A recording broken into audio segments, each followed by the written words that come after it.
Hello, it's Jen here, and I'm talking about the new moon in Taurus.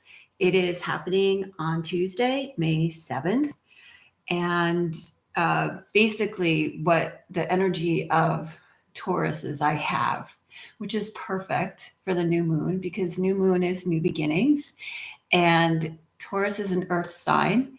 So it's all about planting your seeds, right? And it's that time now. Like it's ripe. I think frost warnings are over, at least where I am in New Jersey. So it is safe to plant your seeds. Um, on an energetic level, planting your intentions. What do you want to create? How do you want to live? What do you want your life to be like? And have it be in alignment with your values. So I was actually in a group today, and one of the preparations for being in this group was to identify our core values and what are action steps that we can take to be in alignment, with our core values, right? So what do we want to manifest and create, and is it in alignment with what we value, and how can we take that step forward? And that when we're in alignment, we're more powerful. I'm just going to say that. But this is a great time to do it. The new moon, the sun and moon are conjunct. So they're right next to each other. That's why we don't have the reflection of the sun. That's why it's a little bit darker. And when things are darker, we might feel a little disorientated, right? So that's to be expected. And that's why it's important to ground ourselves, anchor ourselves to the earth, maybe, go outside for some fresh air, get yourself back into a place. But it's also a great time for inner reflection, right? So we're finding balance between our inner and outer experience because now it's like the gateway is open. When they're in the same sign, it's like they're on the same uh, level, right? They're in the same plane, and it's easier to access more information, treasures that might be hidden from us in our subconscious, right? So the sun represents the conscious, the moon represents the subconscious, and when they're aligned together, the information moves through a little bit easier. So doing that inner work, meditating, journaling, just taking time within and planting those seeds, and like even writing down like what are your intentions, what do you want to create, and what is an action step that you can take, both inner and outer, right? So the inner work that I do for myself, I connect to all the different aspects of myself. So on the physical level, I walk, I do yoga. I've been exploring qigong. I explore different things. I'm in my 50s now, so strength training is really vital and important for me, especially being postmenopausal. So I want to be strong in my body, and my bones, and really take care of myself. So that's one. And my mental is I go into a lot of contemplation. The journaling helps with that kind of, and understanding that I do a lot of study with a lot of different areas, especially the ones that I'm connecting with for myself, and then also for people that work with me. So we're all like on the same path, the same journey. People that work with me are in alignment with me. I resonate with them. And I really am not trying to convince, anybody to work with me. It's like, I just speak my truth. And if it's like, oh yeah, like ding, ding, ding, that's the person for me, then we work together. If not, we don't. And it's all good. But it's really important for me to study. I work with trauma because I've received trauma, experienced trauma. I've studied with grieving because that's part of it as well.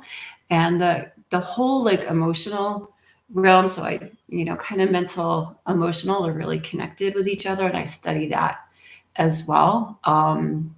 And the yoga practices help me. There's a whole philosophy with yoga, a lot of the ancient teachings. I kind of study everything, and it's not cherry picking. It's what's resonant, and that's what I focus on because there's so much information, right, and so many practices. Which how blessed we are to have an abundance of these practices, and we tune into where we're meant to tune into.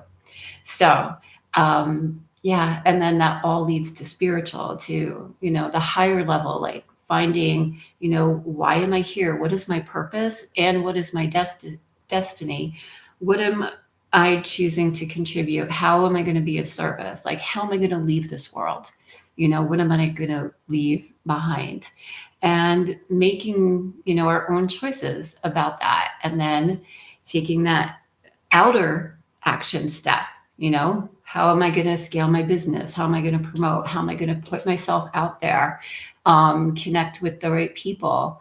And yeah, so doing the inner work and doing the outer work. Sun and moon. That's what we're here for. And I love Taurus is very practical. It's a very slow and steady space. So think of the bull, right? Not the bull charging, but the bull is like steadfast. Like I'm here. It's a fixed sign, right? So it's very hard to move. But once you get into that groove, you're not going to be swayed off of it too much, especially I have a tendency of people pleasing, and I'll put other people's needs before my own. And now I'm getting to more of a space of being assertive, where it's a mutually respectful interaction with all of that. And if it's not, then I don't engage. I don't put my energy in. So that's like one of the things that I've been working on. And because I work on it, I attract people who need that as well. So I have my own experience, and then I have the tools that work. Taurus is ruled by Venus, which is all about aesthetics and beauty and art, and really about the pleasure of being here on this earth, right? Because for me, my experience, I've shared this before, is I don't really belong here. I don't really fit in. And I would kind of like, I can't wait till this is done and I can go away. And now it's like there's so much beauty and there's so much inspiration just being here. And we're only here for a short time, so might as well, enjoy it. And there is so many gifts. There's so many gifts. I'm getting a Bible passage now in my head, like consider the lilies of the field, and it's like God loves the lilies of the field so much. Of course, that love is exponentially, there for you. So with that, I'm kind of combining everything together, and I'm just kind of, ranting as I go. But this is, this is interesting because the parts of the body, each sign is assigned to a part of the body. And with the Taurus, it's the neck and the throat. So I've been doing a lot of work on my throat chakra and speaking up more and being in clear communication and loving and respectful communication. So if you have any challenges with that, this is a great time to work on that, to healing that and practicing putting your voice out there, because we all have something to contribute. We all have a voice, whether spoken, written, or through our works. So I encourage you to contemplate that and figure it out. And if you want to talk about it with me, book a discovery call and we can figure it out together and see if there's maybe some way I can help you through it. All right. So that's everything for today. So blessings to you. Plant your seeds. You do you. And I'll see you next time.